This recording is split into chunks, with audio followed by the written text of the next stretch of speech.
We're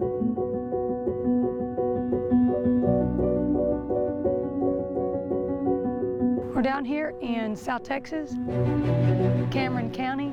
We're part of a joint task force between USDA and Texas Animal Health Commission. We're down there chasing fever ticks. Babesiosis is the whole reason we're concerned about the fever tick. It's a disease that they can carry and transmit to cattle. They're already out of the permanent quarantine zone, and now they're in the temporary zone. If they continue to move, it can be very detrimental to not just the livestock industry in Texas, but the livestock industry nationally. This is a female. The cattle down here in South Texas may get exposed from time to time from incursions from Mexico. We want to get rid of them. It's going to be a lengthy process. It's not something that's going to happen in a couple of weeks, in a couple of months. It's going to be a lengthy process. Ultimate goal is to get the ticks back in the permanent zone. Looking at our history, back in the 1800s, they had death losses up to 90% in those cattle herds, which is why we got our start. They put an embargo on Texas cattle because they were a threat to theirs. And that's what got the Animal Health Commission its start, was the little thing called the fever tick. And here we are all these years later, still fighting. That was the whole reason for starting the cattle fever tick eradication program in an effort to push it back to Mexico so that other states would have faith that we have a safe supply of cattle here. We're looking for the fever tick. Within the blanket zone, we're responsible for having our hands on every head of that livestock to get them scratched. We're scratching from head to toe, dipped if necessary, and take care of all those animals. That's a big task. They're implementing a thing called a 14-day pass. We have stations set up, and that's for movement restriction. And if horses need to be moved, they can't do so without restriction, and they need to be sprayed out before they can actually leave the area. And then they need to be sprayed on that 14-day pass. So we have to have people available to do that at all times, to be available, those producers, so they can move when they need to move. What we're doing in the surveillance zone, in the blanket zone, we're going door to door. We're trying to identify every animal, every equine, and every head of cattle in those zones. How old is he? You can pull up, do an inspection, and go ahead and scratch the horse right there. And if they don't have anything, no ticks at all on any of these horses. We consider that a done deal. Put it in the map, put it on the chart as done, and you can move on. That's what we're looking to do, just prove what's not there too, not just necessarily what is. One of the most important things that people need to know about this is it's not a human health risk.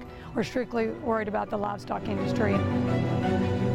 It really is ultimately for the good of the whole state of Texas and all its producers, and also the national scene.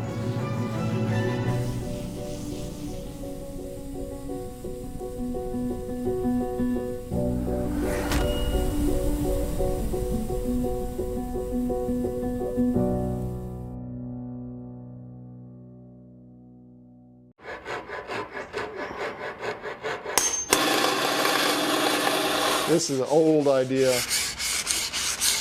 Other than my wife, I really don't have to answer to anybody.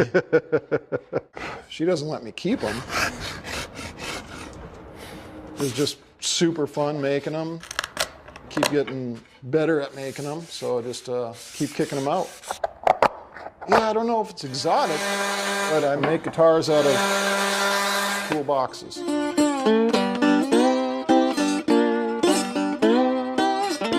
Sound pretty good. Cigar boxes, the hubcaps, tequila boxes, any box that I get my eye on that I think will make a cool guitar, I go for it.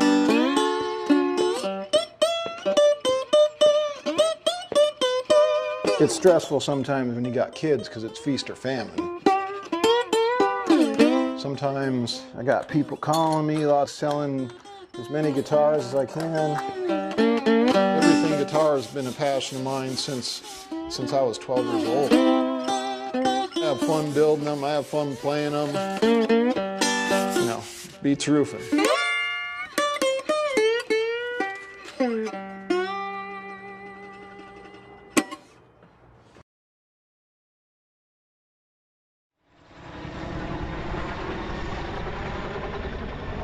We're located between Smithville and Bastrop in the Hidden Pines wildfire, helping with Bastrop County Sheriff's Department with animal assessment needs. It's an effort between a lot of agencies. It's in a one-man deal out here. I mean, this, we're talking 5,000 acres roughly that's been affected in this wildfire. One person can't do that. You look at all the fire departments that came out. So we can't work by ourselves. We're a small state agency, so we got to look for help from others. In the Hidden Pines fire complex right now, this is where the affected area is, and we're just doing animal assessments, driving up and down the roads, looking for any animals that have been affected from the fires. We're going into the areas and looking for any animal needs, such as injured animals, abandoned animals, or animals that need our assistance. This is the second wildfire in the past several years that Bastrop County's had, so they were prepared. A lot of the animals got out early. Our shelters have a lot of animals in them right now because they were, thought ahead of time to get the animals out. We have found a handful of smaller animals such as sheep and goats, chickens, and that nature that, I guess the owners couldn't get out in time. The first and foremost is human safety. We want to make sure that all of us get home to our families, and then after that, we're here for the animals, and if we can get the animals to safety, and that's our biggest goal.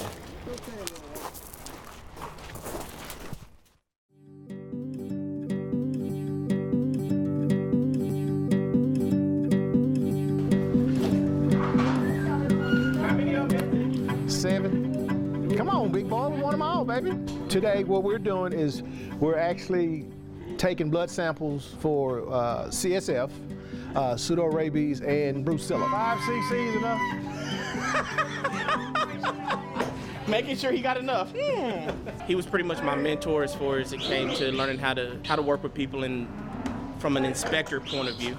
Don't realize how strong they are, and they will hurt you. They will do that. Right, Leslie? Them hogs will hurt you. Amen. Amen. I've been working with him for about 18 years. You gotta be gentle with him. Was trying. Babies. Ooh, how long has he been here? I don't know, 12 years? I don't know the longest he's been around here. That's 26 years I've been with the state. Like, he just act like anybody else. I can't remember what I did before that. Man, I need to go back and look at my resume. I guess when people ask, I'll tell them. Came up in a conversation me and him had one time, but It's been a while since I've been on the stage. he just come up, but he didn't elaborate on it, Yes, sir. I was a defensive back. Get on in there, Big Daddy. For the Bears. Now don't get kicked. 1987. Pretty cool when somebody up here played in the NFL, Egypt Allen, number 47, makes the stop. 86, went out to Chicago Bears. Actually played with them for 3.5 years on and off. Another Hail Mary. This was the ball game.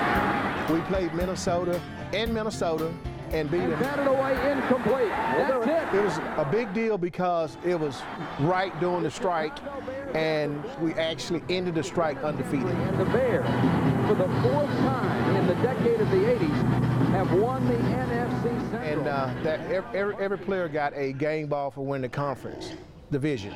So it was a pretty good deal for us. This is a different game, but it can be physical, and it's very mental. But, I mean, this is more protecting yourself and knowing your job. And most people, like myself, been here a long time, know exactly what our jobs are, so we don't have problems. Actually, all these look pretty good. I love it. I love it. If I had to retire today and do something else, I'd probably be lost. I love it. I love it.